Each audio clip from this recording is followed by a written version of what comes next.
Bienvenidos y bienvenidas a LFM Opinión. Hoy tenemos en esta plática a un invitado de excepción. Es Agustín Gutiérrez Canet. Él es un embajador, periodista. Ustedes lo pueden leer. Escribió muchos años en Milenio. Ahorita está publicando en El Universal.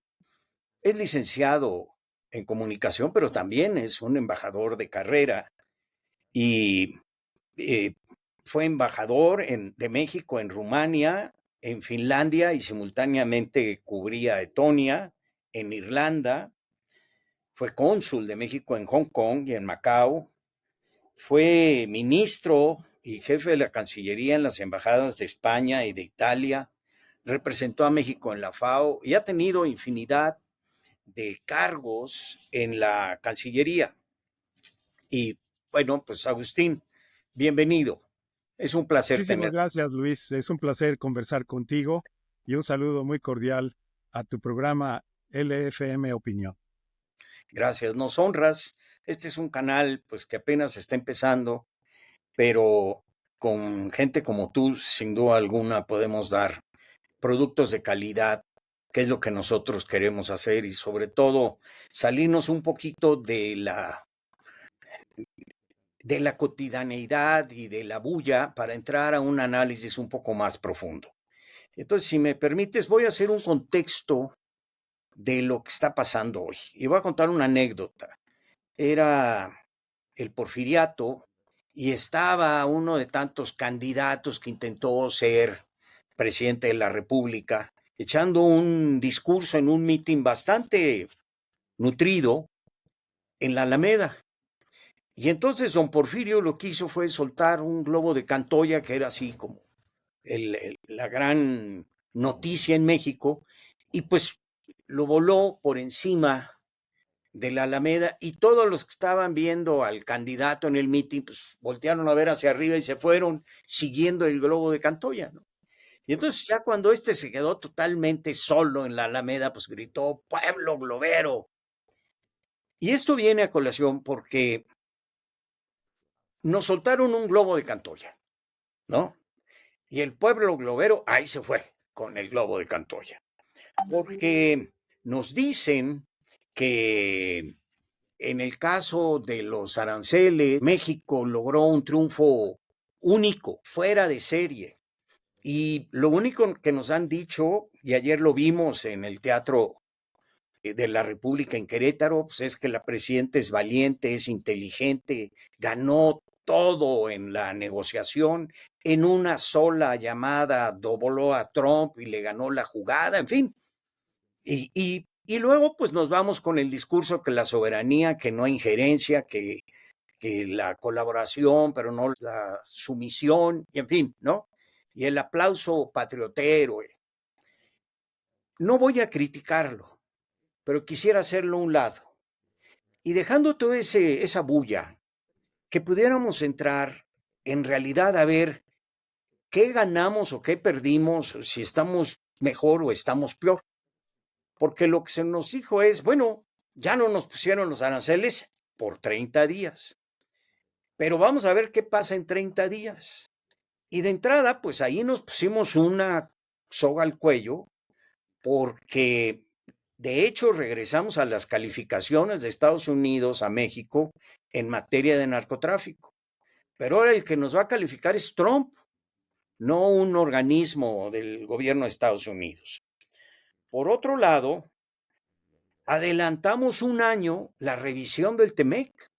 Teníamos un año todavía de gracia, nos lo pueden cortar en un mes o en un corto tiempo, porque nosotros accedimos a empezar a renegociar algo que tiene fecha de caducidad o cita para renegociar dentro de un año. Nos obligamos a cerrar la frontera norte, que prácticamente es militarizar la frontera. Y además, en 30 días, acabar o controlar la migración, el narcotráfico y el cruce de fentanilo. Esas son las obligaciones que nos dijeron que habíamos contraído, a cambio nada más de darnos 30 días.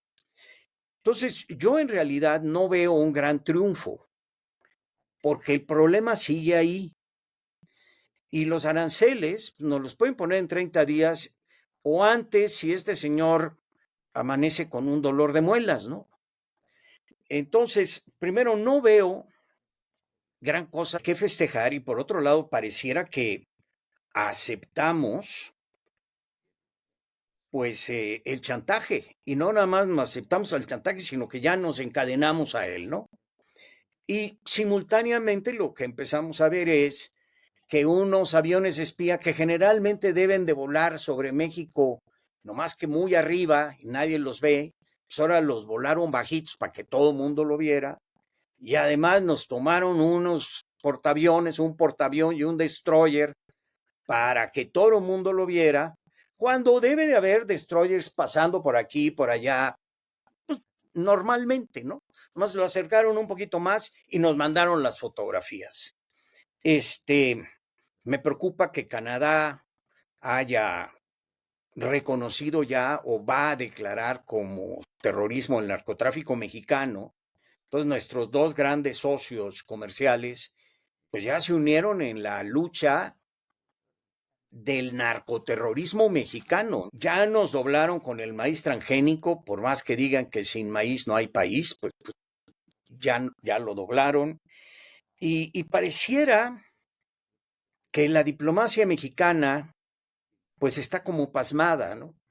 Ayer Rubio, bueno, la Secretaría de Estado anunció que había tenido una conversación con el canciller mexicano y la Cancillería sacó su boletín de prensa o su comunicado, pues casi 5 horas después, ¿no? Eh, entonces, no queda más que acudir a los que saben y uno de ellos eres tú. ¿Realmente ganamos algo o perdimos mucho? Pues Luis, mira, yo creo que en primer lugar quiero apreciar mucho tu introducción, el contexto en que has puesto esta situación de las relaciones con Estados Unidos.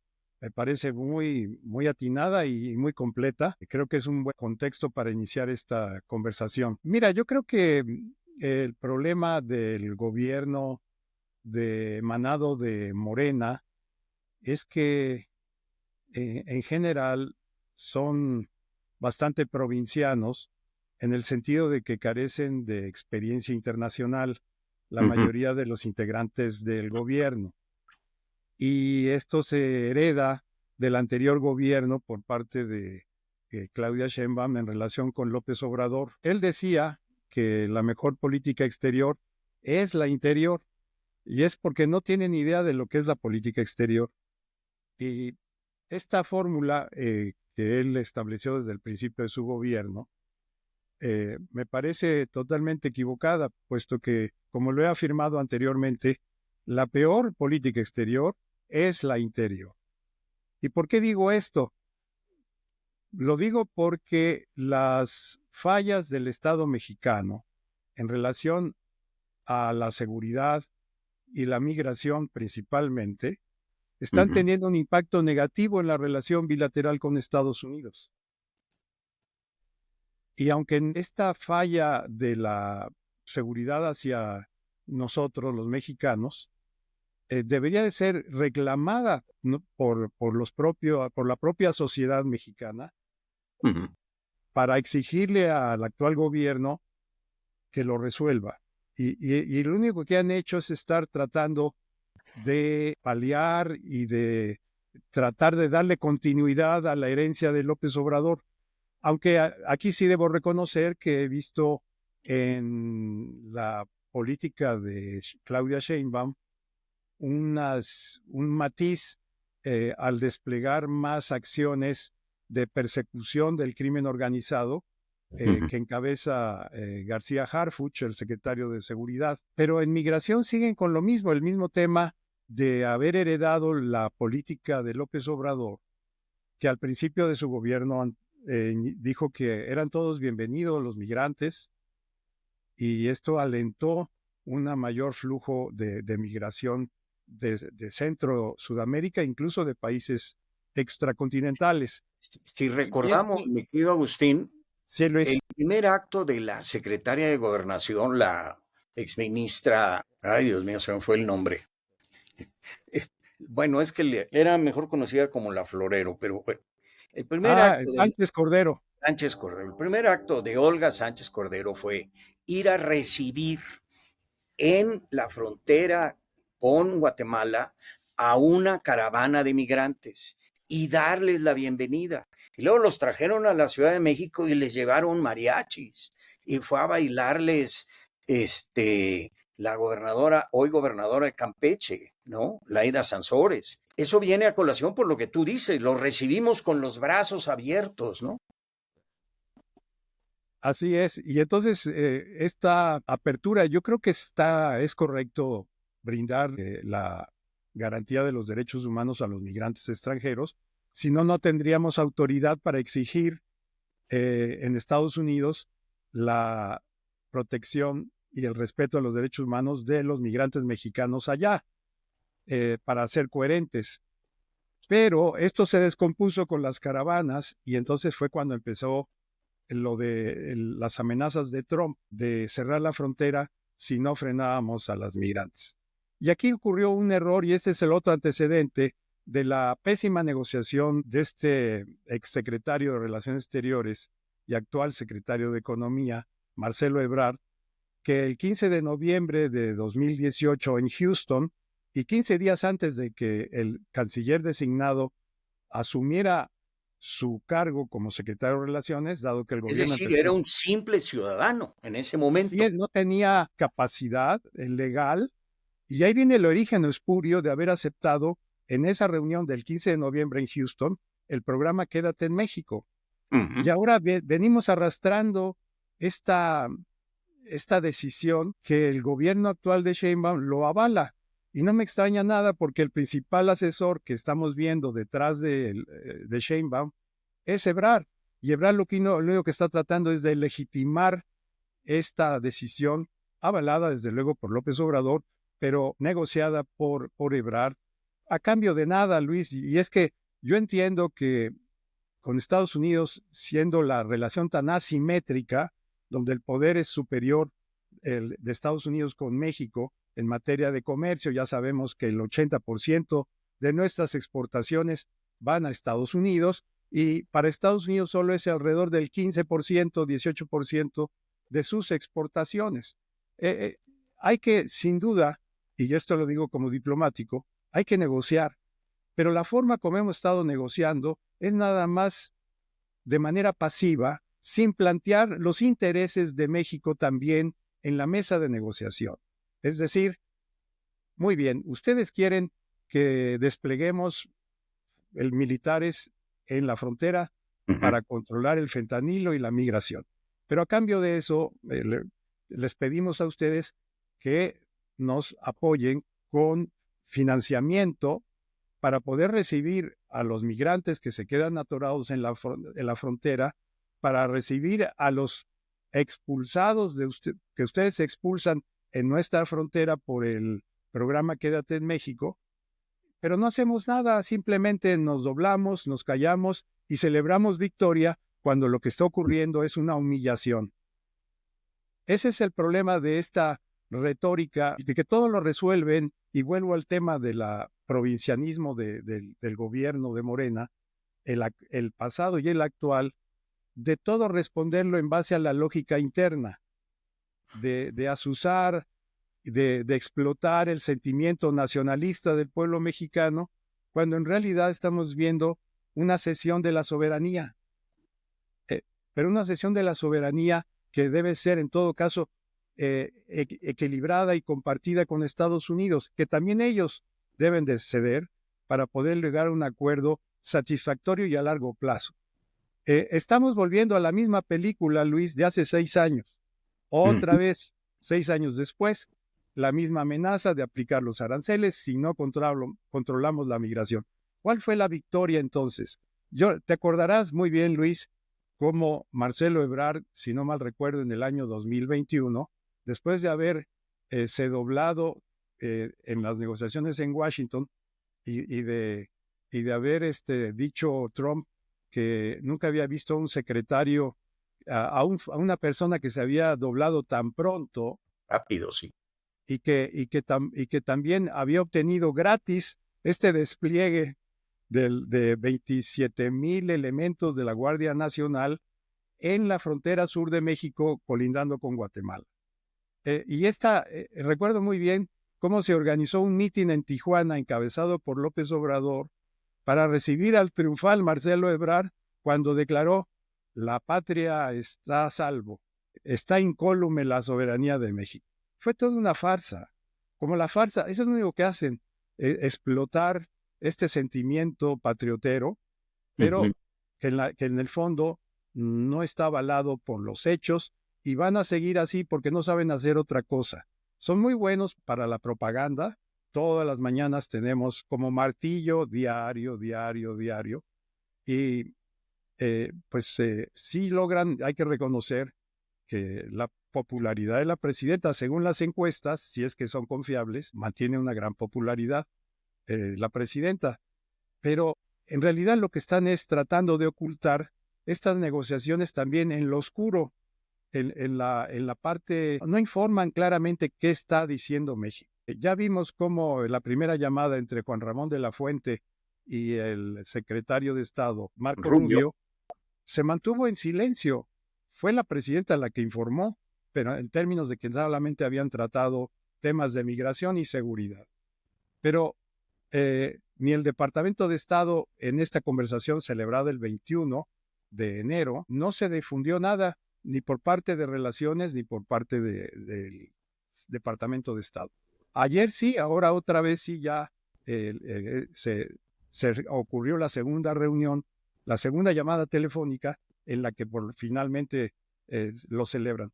Entonces, además de este secretismo que parece como se conducen las relaciones, hay una especie de no dar a conocer al pueblo mexicano qué es lo que están realmente negociando. Y es por eso que he estado haciendo un llamado a transparentar las relaciones. Entiendo que en la diplomacia, y te lo digo yo como embajador, es que no se dan a conocer las negociaciones que se llevan a cabo de manera confidencial, y ya que se logra un acuerdo se da a conocer. Pero ya hemos visto cómo Ebrard trató de ocultar un trato oneroso para México, pidiéndole al entonces secretario de Estado Mike Pompeo que no dijera que esta era una cesión de México al aplicar, y aquí viene un problema también, y tú como buen abogado que eres, lo sabes, la aplicación extraterritorial de una ley de Estados Unidos en México. Claro. Esto del quédate en México proviene de una ley interna de Estados Unidos aprobada por el Congreso que no tendría México por qué aceptar, porque esa es una violación precisamente de la soberanía De la mexicana. soberanía, sí. Y tú podrías aceptarla siempre y cuando hubiese un tratado en donde hubiese reciprocidad de aquel lado. Pero Exactamente. simple y llanamente aceptarlo callado a que se aplique una ley de Estados Unidos en México con cargo a México como el obligado, bueno, pues es hasta un absurdo porque nosotros no somos obligados de esa ley y sin embargo nos piden que nosotros no nada más la cumplamos, sino que la paguemos, ¿no? Paguemos los costos. Exactamente, Luis. Y fíjate cómo la tradicional diplomacia mexicana, cuando era manejada por profesionales, se opuso a la ley Simpson-Rodino, por la cual Estados Unidos aplicaba sanciones a empresas extranjeras, o sea, no estadounidenses, que tuvieran negocios con Cuba. Y esos gobiernos que hoy dicen que son conservadores y neoliberales de los regímenes anteriores de México, mantuvieron una posición digna de defensa de la soberanía nacional, porque había un equipo bastante profesional a cargo de la Secretaría, había respeto a los miembros de carrera del SEM, a grandes abogados que había en México.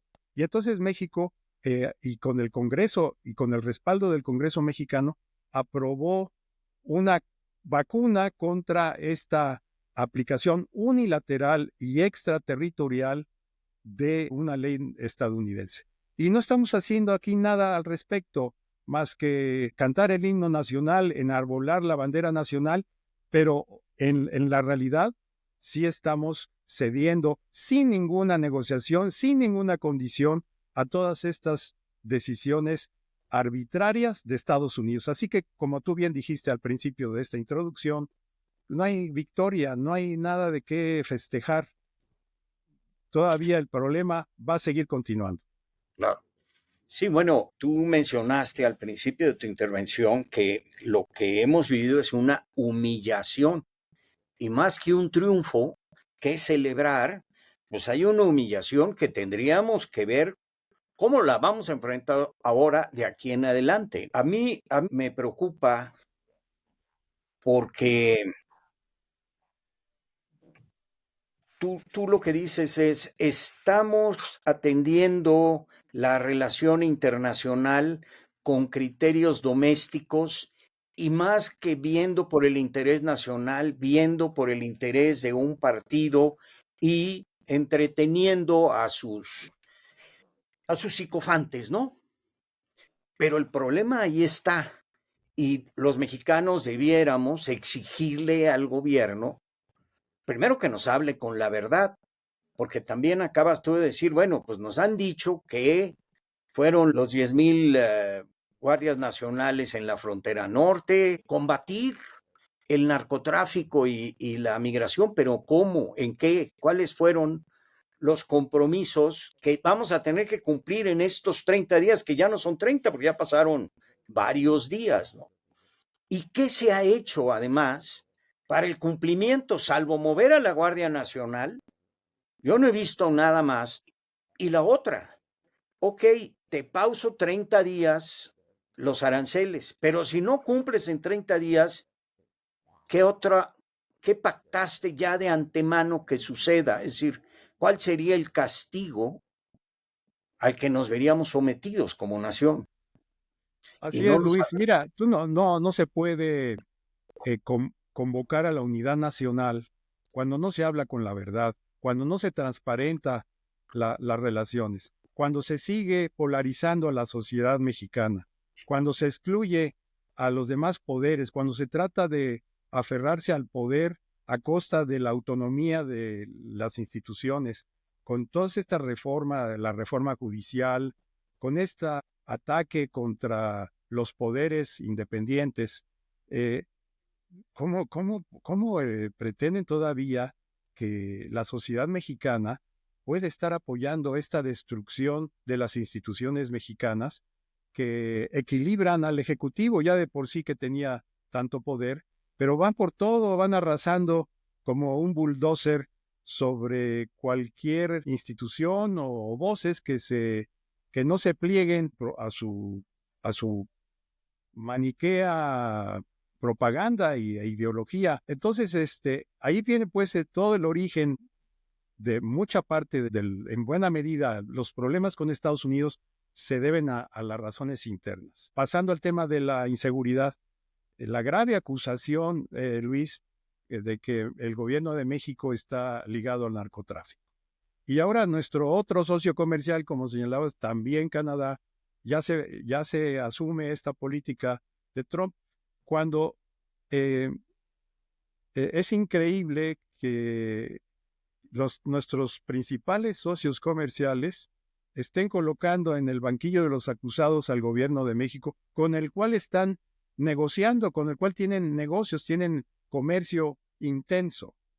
Para mí, este es el principio del fin del TEMEC. Yo creo que el objetivo final, y me estoy adelantando mucho, puedo estar equivocado, pero una hipótesis podría ser que en realidad Trump está preparando las primeras medidas para recuperar toda la industria automotriz para que se produzca en Estados Unidos, lo cual todos los economistas serios dicen que es una locura, puesto que ya está totalmente imbricada las cadenas de valor de la producción de automóviles.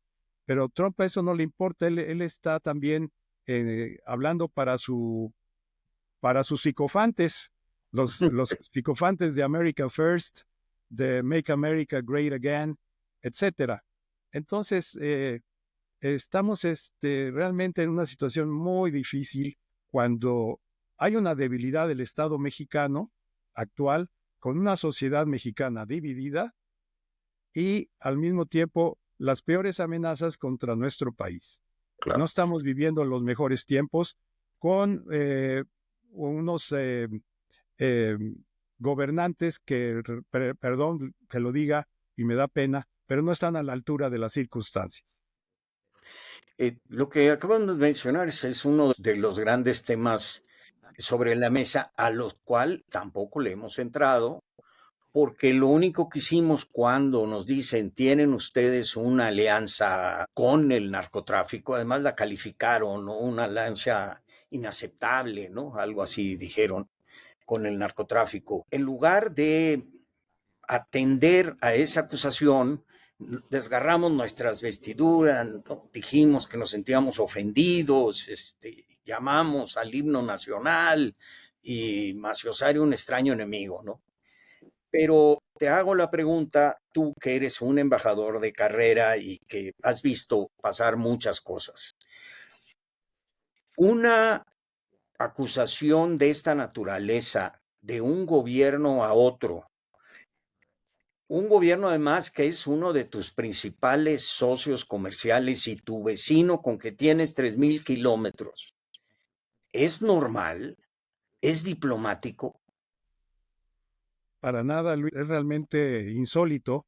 Nunca antes en la historia de las relaciones bilaterales, ningún gobierno había hecho en un documento oficial de la Casa Blanca la acusación escrita, ahí está, no dicha, no en una entrevista, no en una filtración en un periódico de Estados Unidos, sino en un documento oficial de esta presunta ligas del narco con el gobierno. Es muy serio. Y esto lo pasan por de lado. En la conversación que tuvo la presidenta Sheinbaum con Trump el sábado pasado, no se reportó que ella le haya reclamado, le haya dicho que nos dé una explicación de esto. Y su lenguaje ha sido previo a esta conversación de que no, ¿por qué nos van a poner esta clasificación de declarar como grupos terroristas a los narcos? Esto no abona al combate al crimen organizado. ¿Por qué tenemos que la máxima autoridad mexicana tenga que estar oblicuamente o indirectamente en aras de la soberanía, supuesta soberanía, defendiendo al crimen organizado? Esto es ridículo. Entonces, el problema es que yo supongo que sí se saben vulnerables, parte del grupo. Yo digo que la presidenta me parece una mujer honesta, que desde luego me queda claro que ella no tiene ningún vínculo con el narco, pero sí parte del gobierno y parte de gobernadores que sí han estado vinculados. Y todo por esa, o vuelvo a lo mismo del origen doméstico de estos problemas, que es el apoyo a las elecciones por parte de los narcos, porque en eso piensan nada más. El único, para ellos la soberanía no les preocupa, lo que les preocupa es dinero, dinero, dinero para ganar elecciones, no importa cómo sea, y mantenerse en el poder porque están predestinados a realizar una supuesta transformación que más bien parece una cuarta destrucción del país. La visión internacional del gobierno mexicano está cegada, está obnubilada, porque se la pasan mirando al ombligo. Siguen en Tenochtitlan, México, en el año 2025, seguimos atrapados en la lógica de que llegó unos señores extranjeros de allá de Europa y destruyeron el paraíso terrenal mexica, y que desde entonces debemos estar avergonzados, debemos cortarnos las venas, ¿no? Y punzarnos con puntas de maguey, Sí, eh, punzarnos las venas con puntas de maguey, ¿no? y Para fíjate en qué idioma poner lo en... expresamos, Luis. Toda esta retórica cuatrotera y, y maniquea de los buenos y los malos, ¿en qué idioma lo estamos expresando? En el español no lo dicen en náhuatl, ni en maya, ni en zapoteco, ni en mixteco, ni en ninguna lengua indígena. Pero todo lo usan solamente con fines político-electorales, de crear el odio, la división y, y, y bajar la calidad de la educación en México. La salud, la educación y la falta de independencia de todos estos organismos autónomos están creando las condiciones, perdón que aquí sea muy negativo, estamos entrando y nos estamos dirigiendo al umbral, no todavía, de un gobierno autoritario sin contrapesos. Y esto es muy peligroso. Y aquí el único problema son dos que tienen en este proyecto. Uno se llama economía. Sin economía, si no crece la economía, no pueden sustentar los programas de bienestar que utilizan. Y qué bueno que existen, y yo apoyo los programas de bienestar, pero los utilizan con fines electorales, el clientelismo famoso. Y eso pues han logrado que tenga un gran apoyo el gobierno, así se explica en buena medida. Y lo aplaudo y eso está muy bien, qué bueno. Pero lo hacen con un fin último, mantenerse en el poder. Y segundo, el otro obstáculo es que si no crece la economía, como ya lo dije, es el de Estados Unidos. Y yo no soy de la clase media de esta que habla de que qué bueno que intervenga Estados Unidos, y eso me parece reprobable. Que celebremos, como muchos sectores de la sociedad mexicana, que delegamos a Estados Unidos la responsabilidad Y la de los salud. mexicanos de criticar, de exigir, de demandar y de salir a las calles para que México sea seguro, que no sea corrupto y que den cuentas a la ciudadanía. Esa es la responsabilidad de nosotros, no de Estados Unidos. Claro. Mencionabas tú, bueno, estoy totalmente de acuerdo con lo que dices, porque estos programas de bienestar no ayudan a independizar a la gente, a liberar a la gente.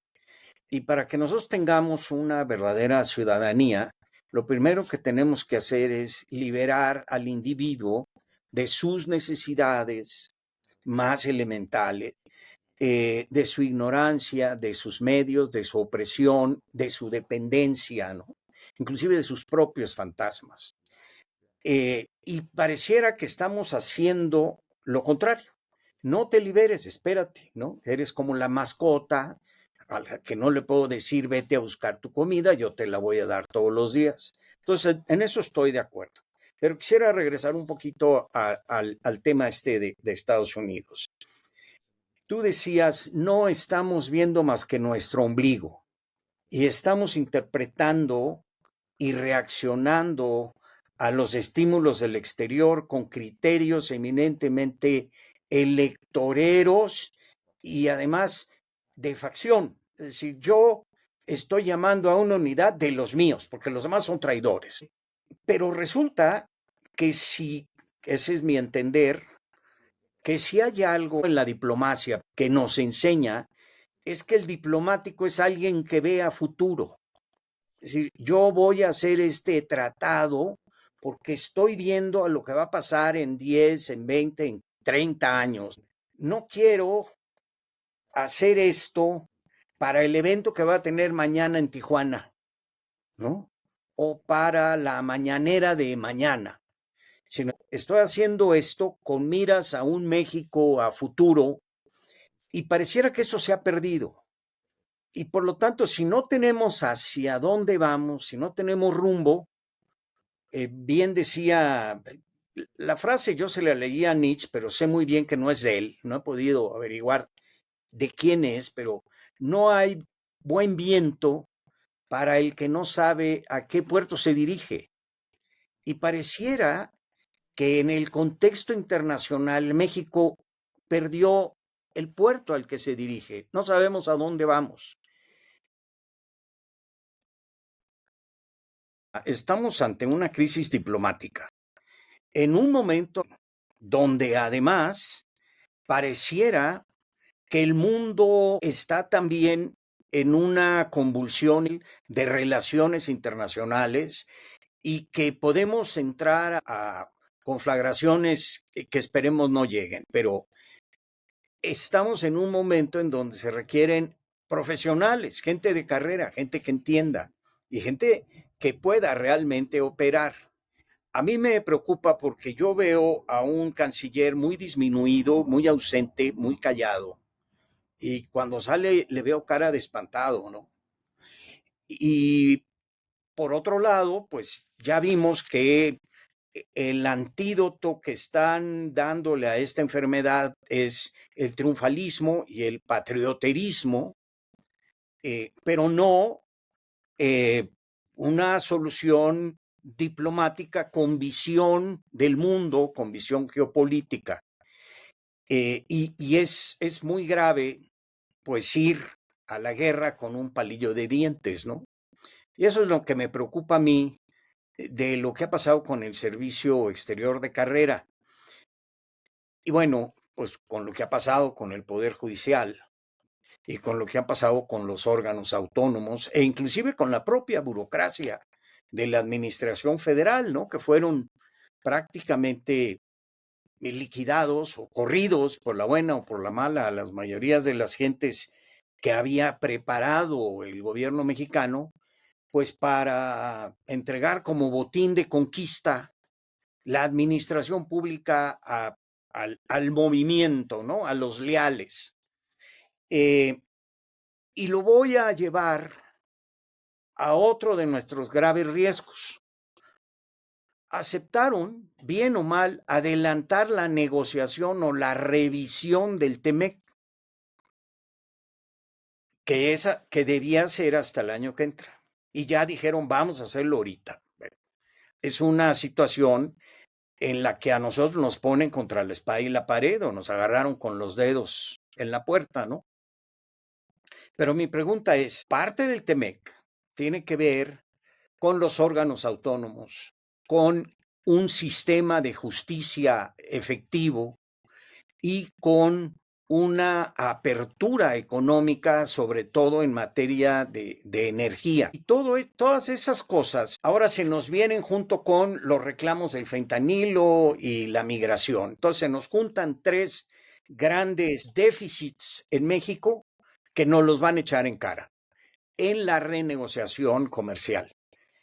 Y no tenemos negociadores, no tenemos embajadores, no tenemos negociadores, no tenemos jueces y no tenemos una policía que combata la inseguridad. Esto nos lleva a una situación de crisis en donde, como bien dices tú, pues Trump pudiera aprovecharla para acabar con el Tratado de Libre Comercio.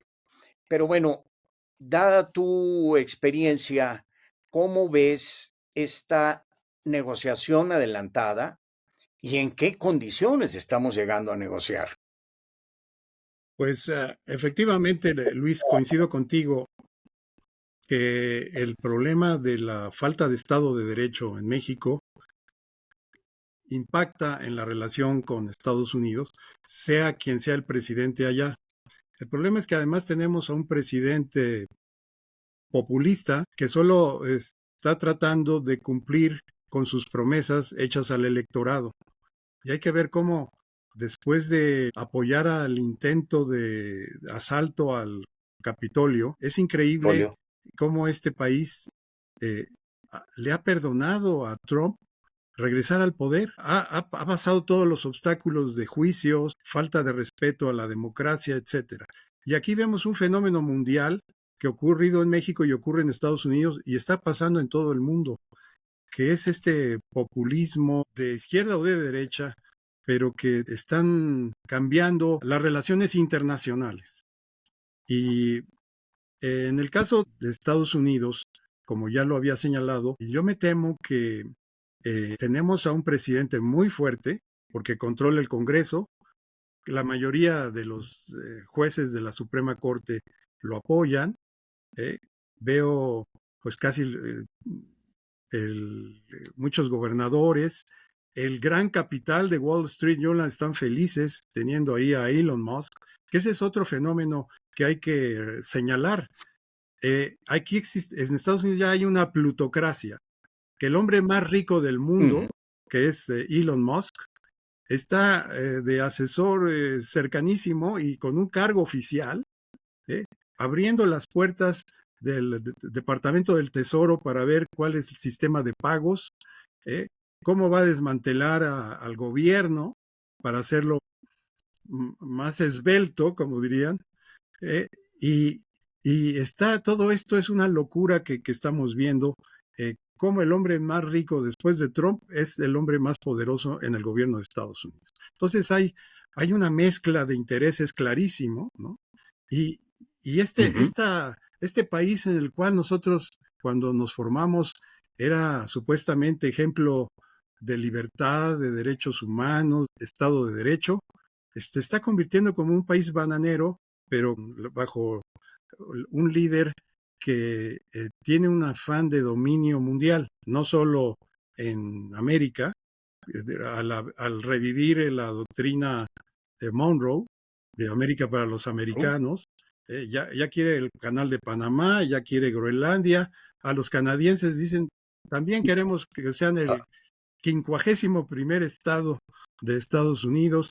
En fin, todo esto parece una verdadera locura. Y ahora lo de Gaza, que quiere convertir a Gaza, que ha sido destrozada por los bombardeos de Israel, en un resort, en un paraíso de Riviera, Mar-a-Lago. de Mar a Lago. Y aquí, pues nada, no es casual porque su yerno está metido en el negocio ahí de los bienes raíces. En fin, es una, todo lo que Estados Unidos daba de lecciones en el mundo, hoy está totalmente, no tiene ninguna autoridad moral Estados Unidos bajo Trump. Y los demócratas están totalmente desdibujados, han perdido la brújula, etcétera. Bueno, pues todo esto está afectando a Canadá, y a México y al resto del mundo, pero nosotros somos los dos vecinos.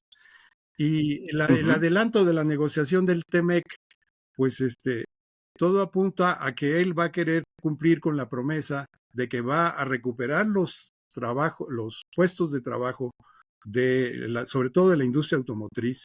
Pero repito, es un tiro en el pie. Yo no entiendo cómo podría tener eh, eh, algún Algún beneficio beneficio. para el propio Estados Unidos, puesto que los propios economistas dicen que está tan imbricada la cadena de valor entre Estados Unidos, Canadá y México. La integración Así económica. es, que en realidad va a perjudicar a esto. Mira, Trump hay que también tenerlo. Si uno lee El arte de la negociación, su libro, The Art of the Deal, a él le gusta hacer este tipo de extravagantes propuestas porque después ve si logra, ¿no?, asustar y algunos timoratos, y esa es la experiencia que él narra, se asustan y entonces es cuando ceden, Cuando se se doblan. enojan o ceden antes de entrar a la negociación y entonces ya logró lo que él quería sin haber cedido nada a él. Y eso es lo que aplica a las relaciones internacionales con México, con Canadá, ahora va a ir sobre la Unión Europea, por cualquier motivo, por cualquier región del mundo.